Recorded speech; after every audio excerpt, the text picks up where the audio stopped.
Sagar Dutta medical college and হাসপাতালে খোলা হয়েছে রোগী পরিষেবা দিতে অভয়া ক্লিনিক।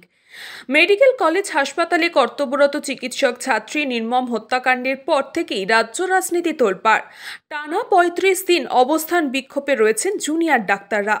রাজ্য জুড়ে প্রতিটা মেডিকেল কলেজে একাধিকবার রাজ্য সরকারের সাথে আলোচনায় বসার কথা থাকলেও সেই জট এখনও কাটেনি। তাই জুনিয়র ডাক্তাররা তাদের পরিষেবা দিতে এখনও শুরু করেননি, যার ফলে জরুরি পরিষেবা ছাড়া প্রতিটা মেডিকেল কলেজে বন্ধ অন্যান্য পরিষেবা। প্রতিটা সরকারি মেডিকেল কলেজে সিনিয়র ডাক্তাররাই রোগী পরিষেবা দিচ্ছেন। সাগর দত্ত মেডিকেল কলেজ হাসপাতালে যেখানে প্রতিদিন প্রায় কয়েক হাজার রোগী আসেন আউটডোরে ডাক্তার দেখাতে, সেই সব রোগী যাতে সঠিক পরিষেবা পায় এবং এই অবস্থান যাতে সমান তালে চলতে পারে এবং এই 5 দফা দাবি যেন সরকার মেনে নেয়, সেই কারণে আজ অর্থাৎ রবিবার হসপিটাল চত্বরে অবস্থান মঞ্চের সামনেই খোলা হয়েছে অভয়া ক্লিনিক। বৃষ্টিকে উপেক্ষা করে অভয়া ক্লিনিকে ডাক্তার দেখাতে আসছেন প্রচুর সাধারণ মানুষ।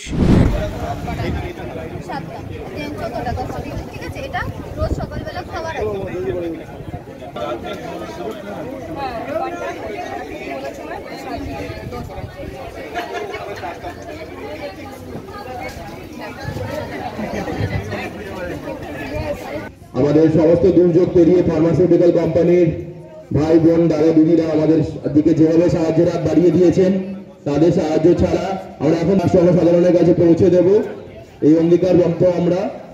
এতে সবার সাহায্য, আমাদের সাহায্য, সবটা মিলে একটা যে উদ্যোগ, সেই উদ্যোগটা আমাদের সফল করতে।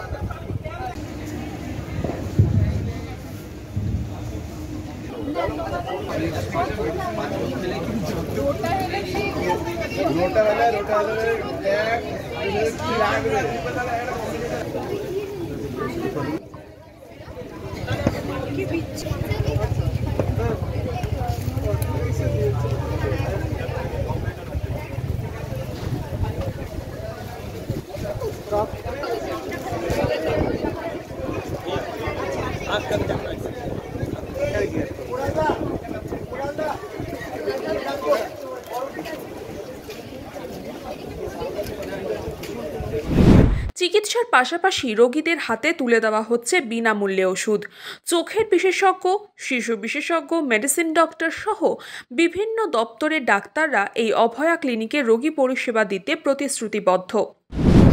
জানেন যে আরজিকর কাণ্ডে জুনিয়র ডক্টরের খুন এবং ধর্ষণের বিচারে আমরা অবস্থানে রয়েছি জুনিয়র ডাক্তাররা। বিগত 36 দিন ধরে আমরা এই অবস্থান করছি। সেই সূত্রতে আমরা কর্মে যোগ দিতে পারিনি, কিন্তু আমরা সবসময় চাই যে রোগীর পাশে থাকি, কাছে থাকি, চিকিৎসা করি, সেসবের সাথে যুক্ত থাকি। এবং এই যে মানুষের কষ্ট হচ্ছে, যেহেতু আমরা কিছুটা কাজে যেতে পারছি না, সেটাকে কম করার জন্য আমরা এই ক্লিনিকটার আয়োজন করেছি। আমরা এখানে ফ্রিতে সবাইকে দেখে দিচ্ছি সব রকম medicine, surgery, orthopaedic, paediatrics, derma, সব রকম আউটডোর এখানে চলছে এবং এখান থেকে ফ্রিতে ওষুধ দেওয়া হচ্ছে। আমাদের অনেকে অনেক সাহায্য করে আমাদের অনেক ওষুধ সংগ্রহ করে দিয়েছেন। সাধারণ মানুষের সাহায্য ছাড়া আমরা এটা করতে পারতাম না। এটা ওনাদের স্বার্থেই আমরা এই ক্লিনিক চালাচ্ছি এবং নিজেদের অনেকটা সন্তুষ্টির জন্য যে আমরা ডাক্তারির মধ্যে থেকেই আন্দোলন করতে পারবো, সেই জন্যই ক্লিনিকটা করা। আমাদের যা এন্ট্রি হয়েছে সেটার হিসাবে 200 থেকে 300 মতো পেশেন্ট আমাদের চলে এসছে। আমরা ক্লিনিকটা শুরু করেছি 11টার পর থেকে। যতক্ষণ পেশেন্ট আসবেন আমরা দেখে যাব। আজকে ঝড় বৃষ্টির মধ্যেও এত পেশেন্ট আসছে, এটা দেখে আমরা খুবই খুশি হচ্ছি এবং আমরা এটা চালিয়ে যাব যতক্ষণ পেশেন্টরা আসবে। ততক্ষণ আমরা কর্মবিরতিতে রয়েছি, আমরা অবস্থান বিক্ষোভ চালিয়ে যাচ্ছি। অবস্থান মঞ্চ আমাদের রয়েছে, আমরা অভয়া ক্লিনিক করে যাব এবং যে কোনো টাইম পেশেন্টের যে কোনো সাহায্য লাগে, সুবিধা লাগে, ওনারা এসে আমাদের কাছে বললে আমরা নিশ্চয়ই আমাদের সামর্থ্য মতো সাহায্য করার চেষ্টা করব। দেখুন, আমরা সবাই জানি আজ থেকে 5 সপ্তাহেরও বেশি সময় আগে আমরা আমাদের সহযোদ্ধা অভয়াকে একটা মর্মান্তিক ঘটনার মাধ্যমে হারিয়েছি।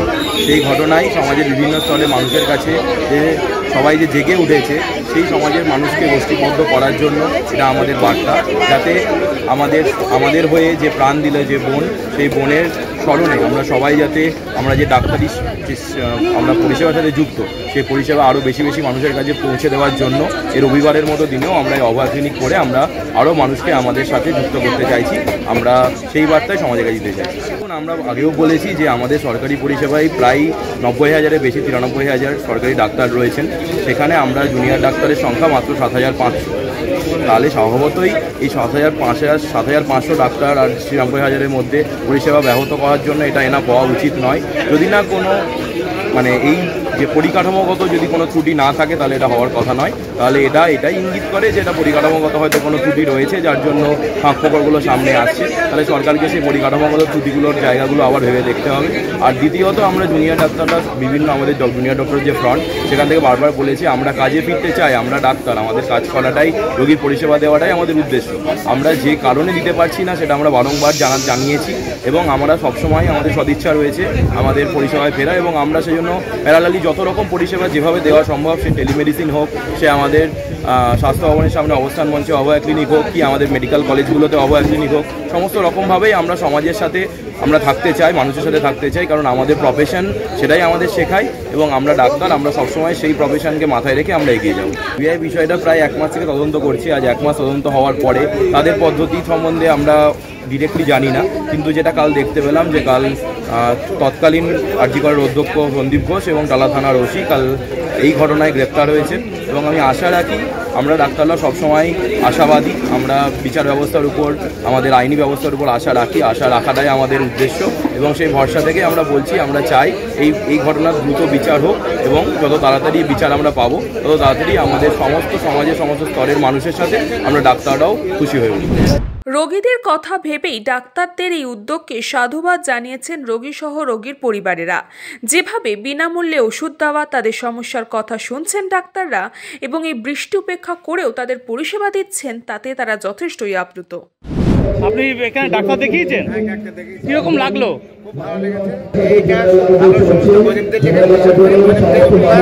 গরিবদের জন্য ভালো ডাক্তার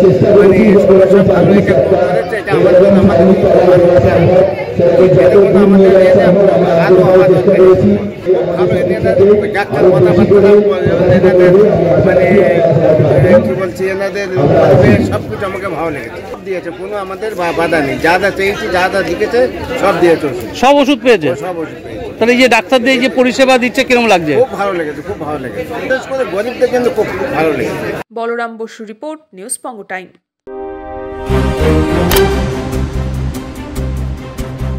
फास्ट मूविंग वर्ल्ड में वही आगे है जिसके पास है स्पीड, जैसे मेघबाला ब्रॉडबैंड। सही स्पीड सही पहचान। सो अगर कांस्टेंट फास्ट स्पीड चाहिए तो ले आइए मेघबाला ब्रॉडबैंड। আস্থা পলিক্লিনিক ও ডায়াগনস্টিক সেন্টার, এক ছাদের তলায় বিশিষ্ট চিকিৎসকদের চিকিৎসা পরিষেবা পেতে আজই আসুন আস্থা পলিক্লিনিক ও ডায়াগনস্টিক সেন্টারে। এখানে সব রকম রক্ত, মল, মূত্র ও কফ পরীক্ষা এবং ECG, easy, ENG, NCD, PFT 24 ঘন্টা হল্টার মনিটরিং ও ফিজিওথেরাপি অতি সুলভে করা হয়। আমাদের ঠিকানা নোনা চন্দনপুকুর, চ্যাটার্জিপাড়া। আমাদের যোগাযোগ নম্বর 7003758330। New Shatarupa, one stop solution for your smart choice. এখানে সকল প্রকার ব্র্যান্ডেড কোম্পানির TV, fridge, mobile, computer, laptop, sound system এবং মোবাইল ও কম্পিউটার অ্যাক্সেসরিজ সঠিক মূল্যে বিক্রয় করা হয়। প্রতিটি কেনাকাটায় আকর্ষণীয় ছাড় এবং নিশ্চিত উপহার। ঠিকানা ইন্দ্রনগর, সোদপুর, কলকাতা 110 এবং Muragachha, Sodepur, Kolkata 111। Animesh Suzuki, BT road, Agarpara. Motorcycle মানে সুজুকি। মোটরসাইকেল সেল এবং সার্ভিস করানো হয় অত্যাধুনিক যন্ত্রের মাধ্যমে। এখানে অত্যাধুনিক মডেলের বিভিন্ন গাড়ি পাওয়া যায়। পাবেন Suzuki Hayabusa, Suzuki Gixxer, Suzuki Bergman, Suzuki access 125 এবং সাথে সার্ভিস সেন্টারের সমস্ত সুবিধা। আমাদের শাখা আগরপাড়া, ব্যারাকপুর ভিআইপি তে। সকলকে সাদর আমন্ত্রণ। ওম সাই ব্যাংকুয়েট অ্যান্ড গেস্ট হাউস। আপনার পরিবারের যে কোনো সামাজিক অনুষ্ঠানের জন্য আসুন ওম সাই ব্যাংকুয়েট অ্যান্ড গেস্ট হাউসে। এই অঞ্চলের সবচেয়ে বড় সেরা ব্যাংকুয়েট। সিজন টাইমের ভিড় এড়াতে এখনই বুকিং করুন। আমাদের ঠিকানা ডাক্তার গোপাল চ্যাটার্জি রোড, সোদপুর, গির্জা। আমাদের যোগাযোগ নম্বর 9051714263।